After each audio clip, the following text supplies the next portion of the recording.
terjadi baru rencana.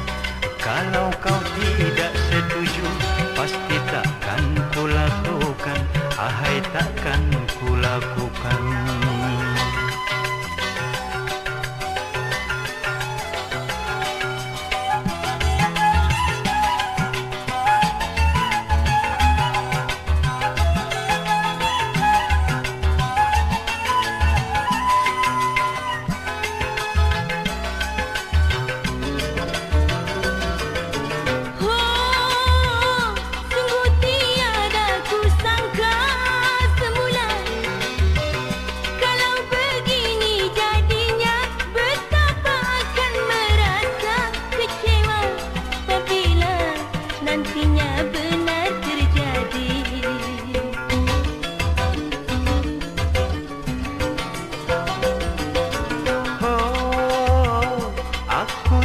Sekejam itu sayang, percayalah kepadaku.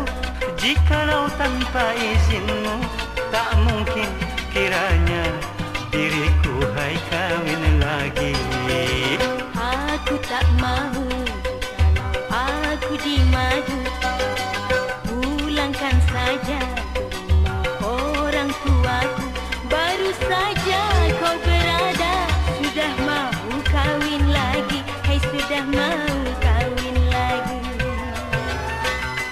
Ya, Apa? boleh kan? Apa yang boleh? Itu apa? Kawin.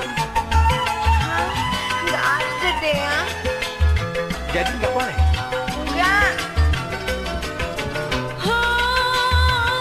Sungguh tiada kusangka semula.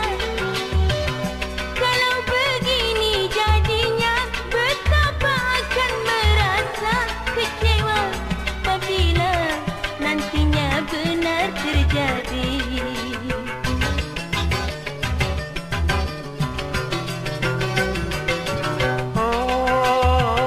Aku tak sekejam itu sayang, percayalah kepadaku.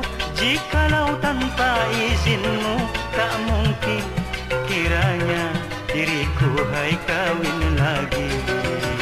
Aku tak mahu jikalau aku dimadu.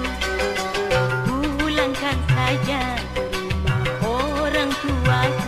Baru saja kau berada, sudah mau kawin lagi. Hai, sudah mau kawin lagi. Sabarlah dulu, jangan kau terburu nafsu. Ini kan belum terjadi, baru rencana. Kalau kau tidak setuju, pasti takkan kulakukan. Ahai, takkan kulakukan.